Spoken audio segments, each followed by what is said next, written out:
نحمده ونصلي ونسلم علی رسوله الکریم اما بعد۔ ناظرین اکرام، سامعین محترم، آج ہماری گفتگو کا موضوع ہے جو میری سنت سے ہٹ گیا اس کا رشتہ مجھ سے کٹ گیا۔ جناب نبی کریم صلی اللہ علیہ وسلم کے زمانہ مبارک کے اندر 3 صحابہ اکرام رضوان اللہ علیہم اجمعین نے زیادہ سے زیادہ عبادات کرنے کا پروگرام بنایا، اور اس سلسلے میں رسول اللہ صلی اللہ علیہ وسلم کی دن کی زندگی اور مصروفیات سے تو واقف تھے، البتہ رات کی عبادت کے متعلق ازواج مطہرات سے جا کر سوال کیا، آپ رات کے وقت کتنی عبادت کرتے ہیں تاکہ ہم بھی اسی طرح عبادت کریں؟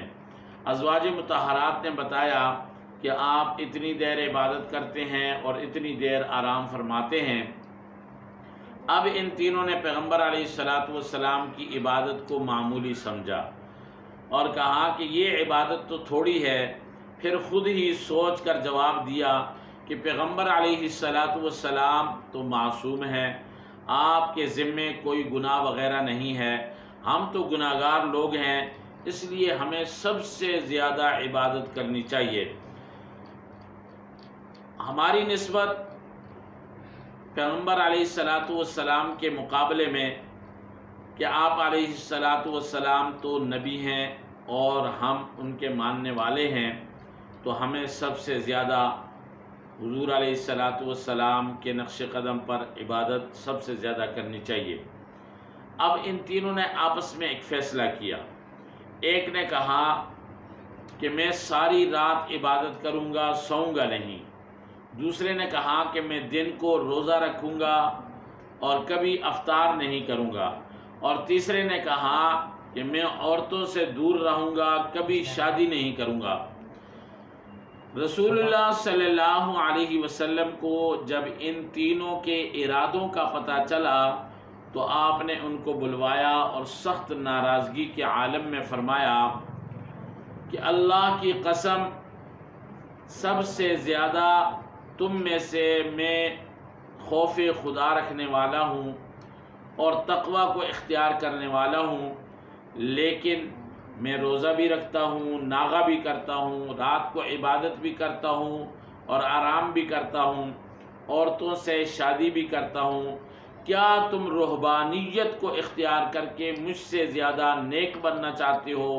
خبردار سن لو، فمن رغب عن سنتی فلیس منی، کہ جو میری سنت سے ہٹ گیا اس کا رشتہ مجھ سے کٹ گیا، مجھ محمد رسول اللہ صلی اللہ علیہ وسلم کے ساتھ اس کا کوئی تعلق نہیں ہے۔ اس واقعے سے یہ پتہ چلتا ہے کہ سنت ہے، اور سنت کے اندر ذرہ برابر بھی زیادتی یا کمی یہ بدعت ہے۔ سنت اور بدعت کا فرق واضح ہے۔ دوسرا یہ ہے کہ آپ کی سنت سے انحراف کرنا یہ نقصان کا سبب ہے، اور تیسرا سبب یہ ہے اور تیسرا نتیجہ اس سے یہ نکلتا ہے اس واقعے سے کہ کام کتنا ہی اچھا کیوں نہ ہو لیکن حضور کے طریقے پر نہ ہو تو وہ ہمیشہ مردود ہے۔ اور چوتھا نتیجہ اس واقعے سے یہ نکلتا ہے کہ اسلام میں رہبانیت کی کوئی گنجائش نہیں ہے۔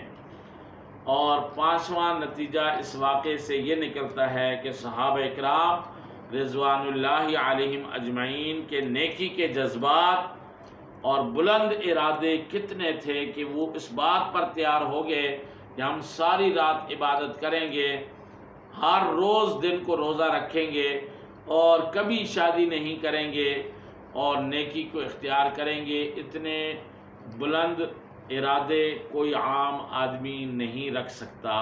اللہ جل شانہ مجھے آپ سب کو حضور کے نقش قدم پر اور صحابہ کے ساتھ محبت اور عقیدت نصیب فرمائے۔